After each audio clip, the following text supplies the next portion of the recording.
మినుగోలుపల్లి గ్రామ ప్రజలారా, మేము జిల్లా కలెక్టర్ సమాచార శాఖ నుండి రావడం జరిగింది. గ్రామంలో అతి చిన్న వయసులోనే యువతరం అంతా చెడు వ్యసనాలకు అలవాటు అయ్యి మరి మత్తుకు బానిసలయ్యి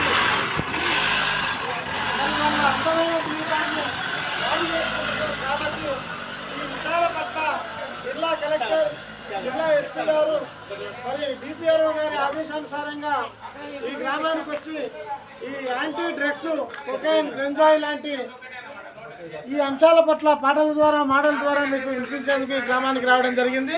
దూరంగా ఉన్న మా తల్లులు, మా అమ్మలందరూ రావాల్సిందిగా కోరుకుంటూ మరి పద్మ గారు ఒక పాట పాడి వినిపిస్తారు.